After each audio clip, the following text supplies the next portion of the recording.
કેવી કમનસીબી દેશની કહેવાય કે જ્યાં ઘરની બહાર નીકળીએ પછી પાછા પરત ફરીશું કે નહીં તેની ગેરંટી નહીં. કારણ કે તમને વિશ્વાસ નહીં થાય કે ખરાબ રસ્તા કે રસ્તા પર ખાડાને કારણે દેશમાં દરરોજ 10 લોકોના મોત થાય છે. આ હું નહીં પરંતુ ખુદ સરકારના આંકડા કહી રહ્યા છે. અને એટલા માટે જ રસ્તા પરના ખાડા કેટલા જીવલેણ છે, કેટલો સિરિયસ ઇસ્યુ છે, તેના વિશે આજે ચર્ચા કરીશું આપણે અવાજ શોમાં.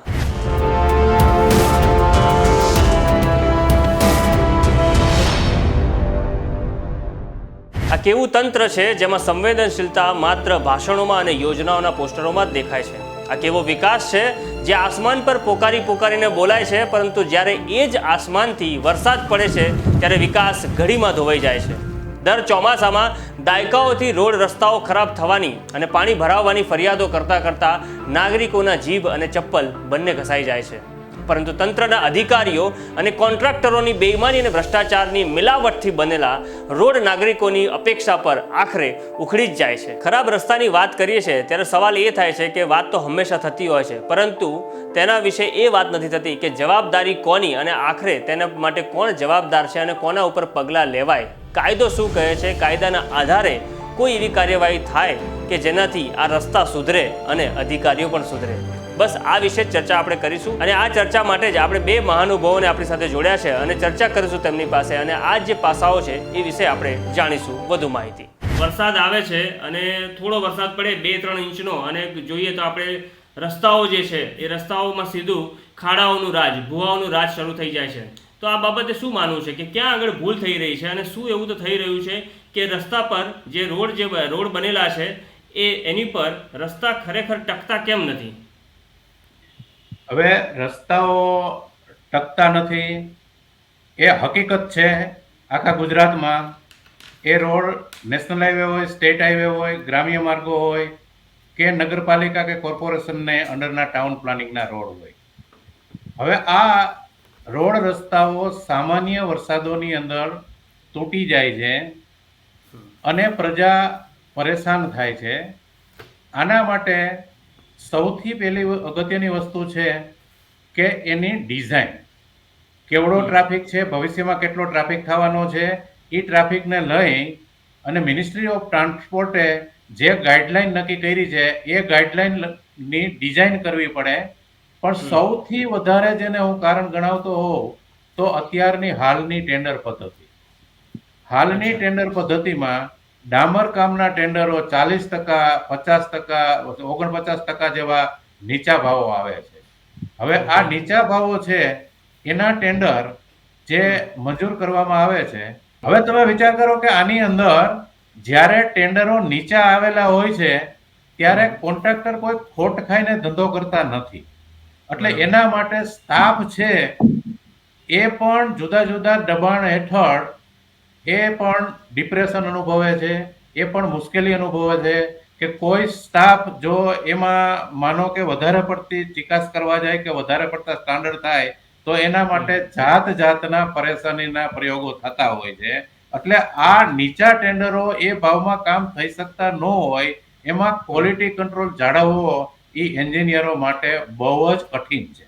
રોડ રસ્તા જે બનાવવાના હોય એમાં ગવર્મેન્ટ ઓફ ગુજરાતનું હું આપને કહું તો જ્યાં રોડ બનતો હોય એની શરૂઆતમાં કે એન્ડમાં કે જ્યાંથી ચાલુ થાય ત્યાં એક બોર્ડ લગાવવાનું હોય છે. બોર્ડની અંદર તમામ વિગતો, કોન્ટ્રાક્ટર કોણ છે, ડિપાર્ટમેન્ટ કયો છે, એના સ્પેસિફિકેશન શોર્ટમાં હોય કે આ મેટલ છે તો મેટલની સાઇઝ શું છે, ડામર છે તો આ પેલા લેયરની અંદર ડામર કેટલા ટકા નાખવાનો હોય છે. એ ગવર્મેન્ટ ઓફ ગુજરાતનો એક ફોર્મેટ જ છે. આવું બોર્ડ લગાવવાનું હોય છે કે જેથી કરી અને પ્રજા પણ એની જાણકારી કરી શકે અને રોડમાં નીચે બેઝ મેટલનો થાય, એના ઉપર ડામર છે એને બીએમનું લેયર થાય અને એના ઉપર ફાઇનલ લેયર જે થતું હોય છે. તો આ બધા જે લેયર છે એમાં કેવડી કપચી, કેટલો ડામર અને કેવી રીતે રોલિંગ કરવું એ થાય છે. શું આ કેસમાં જે રસ્તા પર જે ખાડા હોય છે તો એ ખાડાના કારણે જો કોઈનો જીવ જાય છે અથવા ધારો કે ઈજાગ્રસ્ત થાય છે તો કોઈ જાતનું નુકસાન થાય છે તો એના કારણે કોઈ પણ જાતનું વળતર અથવા ધારો કે એનો કોઈ ન્યાય મળે એના હિસાબથી એવો કોઈ કાયદો છે ખરા? હવે આમાં એવું છે કે લાયબિલિટી હોય 2 જાતની હોય. સિવિલ લાયબિલિટી અને ક્રિમિનલ લાયબિલિટી. હવે ઓકે આપ આજે જે ટોપિક પર વાત કરો છો એમાં અનફોર્ચ્યુનેટલી ક્રિમિનલ લાયબિલિટીનો સ્કોપ ના કે બરાબર છે. એટલે અચ્છા. આમાં તમે ક્રિમિનલ કેસ ના કરી શકો. કારણ ટૂંકમાં સમજાવું તો કોઈ પણ ક્રાઇમ હોય કે ઓફેન્સ હોય એના માટે બે વસ્તુ જરૂરી હોય, મેન્સરિયા અને એક્સરિયા. મેન્સરિયા એટલે કે ખરાબ દાનત ઓકે અને એક્સરિયા એટલે ખરાબ કૃત્ય. આ બે વસ્તુનું જ્યારે ભેગા થાય ત્યારે ઓફેન્સ થયો એવું કહેવાય. હવે આ કેસમાં ખરાબ દાનત ના કહેવાય. જ્યારે કોઈ રોડ બને છે તો સરકારની કે કોર્પોરેશનની એવી દાનતથી રોડ નથી બનાવતા કે ભૂવા પડે અને લોકો મરી જાય કે કોઈને નુકસાન થાય. ઓકે પણ ઓકે સેકન્ડમાં આવે છે એક્સરિયા એટલે કે ખાડો પડ્યો, બરાબર, હમ. અને એ નતું પડવા જોઈએ. એટલે એના માટેનું ટર્મ છે નેગ્લિજન્સ. હવે ઓકે આપણે નેગ્લિજન્સને જો કાયદાકીયમાં ડિફાઇન કરીએ તો એવો કોઈ એક્ટ જે તમારી બેદરકારીના કારણે કોઈને નુકસાન કરે, જે ઓર્ડિનરી કોર્સમાં ના થવું જોઈતું હતું જો તમે એ બેદરકારી ના કરી હોય. હમ. હવે એના માટે આપણે એકદમ મૂળમાંથી જોઈએ તો આર્ટિકલ 294 અને 300 ઇન્ડિયન કોન્સ્ટિટ્યુશનમાં એવું કહે છે કે જેટલું પણ રાજ્ય કે જેટલી પણ જમીન છે ઇન્ડિયામાં કે કોઈ પણ સ્ટેટમાં એ સરકારની થાય. હમ. અને આર્ટિકલ 300 એવું પણ કહે છે કે એના કારણે કોઈ પણ કોઝ ઓફ એક્શન કે કોઈ પણ કેસ થાય તો સરકાર has to become a party અને સરકારે ની સામે તમે વળતર માટેનો કેસ કરી શકો છો. Law of torts. Law of okay torts એટલે civil wrong doing, not okay criminal but civil wrong doing. એટલે એનું થોડું લેસ ક્રિમિનાલિટી ના હોય એમાં, અને એનું ડેફિનેશન અને એ બધું સિવિલ સાઇડમાં જતું રહે, આમાં ક્રિમિનાલિટી ઇન્વોલ્વ ના થતી હોય. ઓકે ઓકે એટલે લો ઓફ ટોર્ટ્સ અને બીજું એક કમ્પન્સેશન અગર મળે છે તો કેટલું એવું કોઈ ડિફાઇન છે કે કેટલું મળી શકે કમ્પન્સેશનની અંદર? compensation depends on your injury and your case. અચ્છા, કે કોઈ તમે ફિક્સ એવું નથી તમે કે અગર આવું ના થાય છે એવું કોઈ fixed અને વળતર મને નથી. ડેથ થાય છે કે એવું કંઈ પણ? ના, એમાં see there are two things. જો ડેથ થાય then you can do two things.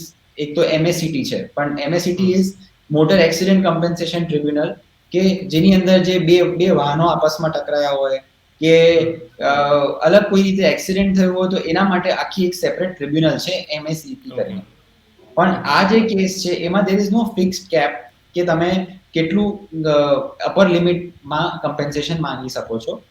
there is no fixed limit for such cap. however હમણાં એક recently 198A મોટર વ્હીકલ એક્ટમાં એક એમેન્ડમેન્ટ આવ્યો છે હા જેમાં એવું કહે છે કે જો એવું પ્રૂવ થાય છે કે એક્સિડન્ટનું કોઝ ફોલ્ટી રોડ હતું કે ખરાબ રસ્તાના કારણે, જે કહેવા માંગુ છું કે એક્સિડન્ટ થયો છે, તો જે ઓથોરિટી છે they are liable to pay a fine of ₹1 lakh. એટલે 1 લાખ સુધીનો એ લોકોને વળતર ચૂકવવાની એમાં જોગવાઈ આપેલી છે મોટર વ્હીકલ એક્ટમાં. તો આખરે ખરેખર જ્યારે રોડ રસ્તા ખરાબ થતા હોય છે અથવા રોડ જે સ્ટાન્ડર્ડ પ્રમાણે નથી બનતા, તો ધારો કે મહિનાની અંદર, વર્ષની અંદર અથવા એક જ વરસાદમાં ધોવાઈ જતા હોય છે, તો ખરેખર આમ જોવા જઈએ તો કોની જવાબદારી બને છે આમાં?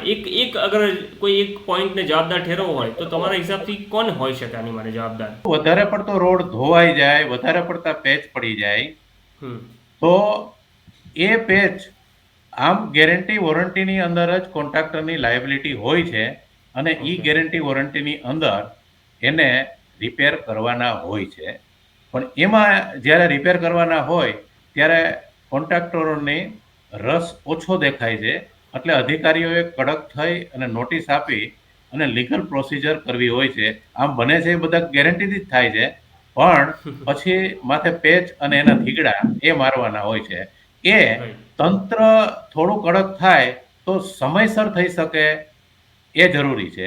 મેન્ટેનન્સ માટેનું આયોજન કરાય અને ઇમિડિયેટલી રિપેર થાય તો પ્રજાને આડમારી ન થાય. બાકી તો લાયબિલિટી કોન્ટ્રાક્ટરની અને જે સ્ટાફ સુપરવિઝનમાં હોય, આઈધર કન્સલ્ટન્ટ અધિકારી. ઓર ડિપાર્ટમેન્ટનો સ્ટાફ, તો એની લાયબિલિટી નિમવામાં જ આવે છે. તો એક રોડ બનાવવા એ આની મોટી સમસ્યા શું હોય છે અને શું ધ્યાનમાં રાખવું જોઈએ આ લોકોએ કે જેનાથી આ સમસ્યાઓ ના થાય? મોટા ભાગે રોડની અંદર વાત કરીએ ત્યારે તો રોડ છે એ મેન્ટેન કરવાના છે, એને સ્ટ્રેન્થનિંગ કરવાનું છે.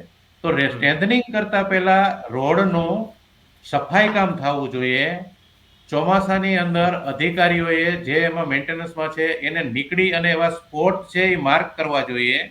કારણ કે હું જ્યારે સર્વિસ કરતો ત્યારે મારા આસિસ્ટન્ટ એન્જિનિયરોને લઈ અને વરસાદ ચાલુ થાય એટલે હું રોડ ઉપર નીકળી જતો. કારણ કે પ્રેક્ટિકલી ક્યાં પાણી છે એ ભરાય છે એ તમને ચાલુ વરસાદે ખબર પડે.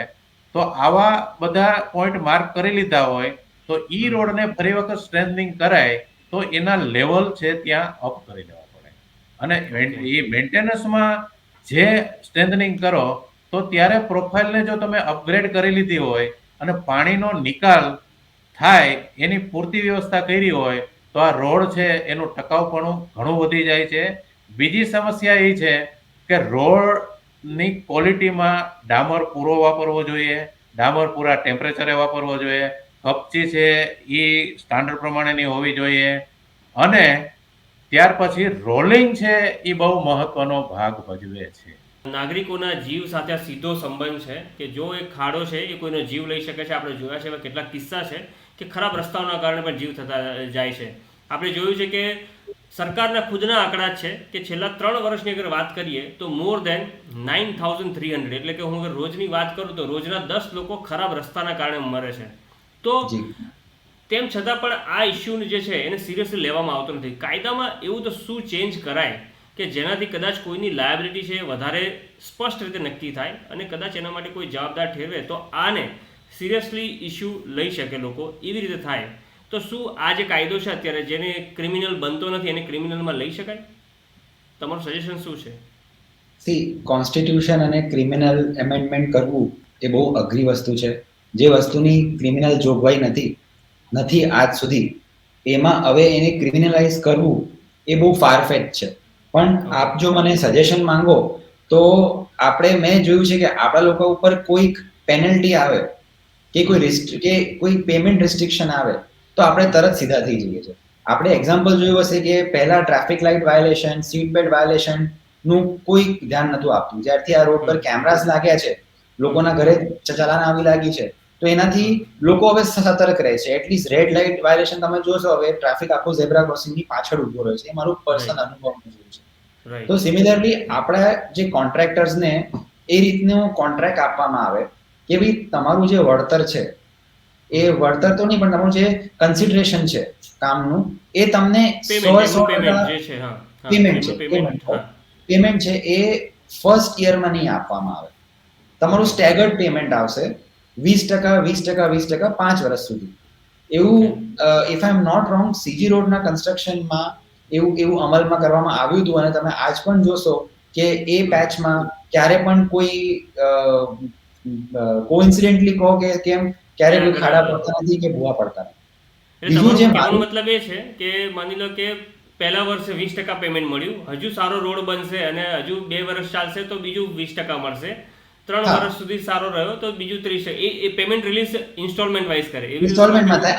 અને જો ધારો કે થર્ડ યરમાં ભૂવો પડ્યો તો એ કન્સ્ટ્રક્શન એ જે રિપેર વર્કનો ખર્ચો છે એ એમાંથી 20% માંથી કાપી લેવામાં આવે.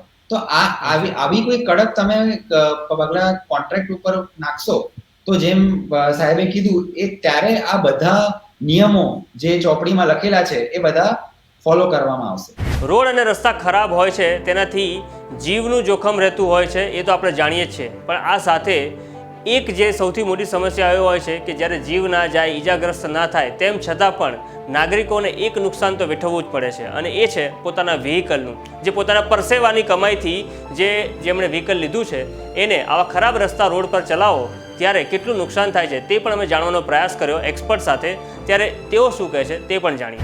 નોર્મલી આવા ખાડાવાળા રસ્તા ઉપર નોર્મલી વ્હીકલ જ્યારે ચાલે તો વ્હીકલની અંદર એક તો વ્હીલ એલાઇનમેન્ટ એનું બગડી શકે છે, વ્હીલ બેલેન્સિંગ એનું બગડી શકે છે, સસ્પેન્શનની અંદર બહુ મોટું એવું નુકસાન થઈ શકે છે, એના જોઈન્ટ્સ ને બધા જે છે એમાં ખાસું એવું નુકસાન થઈ શકે છે. એ ઉપરાંત સ્ટીયરિંગ એસેમ્બલી એના ઉપર નુકસાન થઈ શકે છે અને ગિયરબોક્સ ઉપર બી જો કદાચ વધારે મોટા ખાડાની અંદર જો ગાડી પછડાઈ હોય તો એક્સલ દ્વારા જે છે ટ્રાન્સમિશન જે ગિયરબોક્સ જેને કહેવાય એના ઉપર બહુ મોટું નુકસાન થઈ શકે છે. આવા ખાડાવાળા રસ્તાની અંદર જે છે ખાસ ધ્યાન રાખવાની બાબત એવી છે કે એક નોર્મલ અને સ્લો સ્પીડ ઉપર વ્હીકલને ડ્રાઈવ કરવી જોઈએ કે જેનાથી જમ્પ જર્ક કે એવું બધું ના આવે ગાડીની અંદર, મેક્સિમમ કોઈ જર્ક વગેરે ના આવે.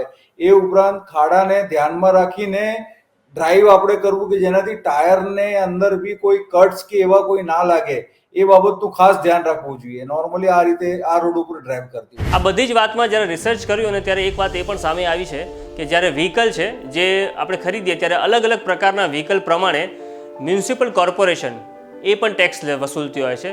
આ ટેક્સ વસૂલાય છે આપણને બહેતર રોડ અને બહેતર સુવિધા આપવા માટે. ત્યારે સવાલ એ પણ થાય છે કે જ્યારે લાખો અને હજારોમાં ટેક્સ વસૂલાતો હોય ત્યારે રોડ અને રસ્તા સાવ કાંકરાના ભાવે. વેલ, આજની જે ચર્ચા કરી એમાંથી એક જ નિષ્કર્ષ નીકળે છે કે આવામાં પ્રજાને ખુદને સવાલ થાય છે કે આ મારું શહેર ખરેખર સ્માર્ટ સિટી છે? પરંતુ હકીકત તો એ છે કે મારું સિટી તો સ્માર્ટ છે, અહીંની પ્રજા પણ સ્માર્ટ છે, પરંતુ સ્માર્ટ નથી તો એ તંત્ર નથી, જેને આટલા વર્ષો પછી પણ 2-4 ઇંચના વરસાદમાં રસ્તાઓ કેવી રીતે ટકે તે બનાવતા આવડતા નથી કે પછી બનાવવાની દાનત નથી. દાનત એટલે નથી કે ફરિયાદો કરવા માટેની સિસ્ટમ પણ એટલી જટિલ બનાવી હોય છે કે નાગરિકો પણ હતાશ થઈને ફરિયાદો કરવાનું ટાળી દે. કાયદામાં પણ એટલી છટકબારીઓ છે કે અધિકારીઓ, એન્જિનિયર અને કોન્ટ્રાક્ટરોને નાગરિકોના જીવની કિંમત ક્યારેય સમજાય જ નહીં.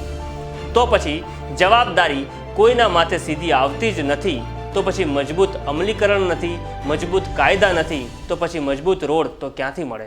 આજના શોમાં બસ આટલું જ. ફરી એક વખત આવતા સપ્તાહે મળીશું નવા એક મુદ્દા સાથે, નાગરિકોના અને પ્રજાના અવાજ સાથે. ત્યાં સુધી મને રજા આપો. Thank you so much.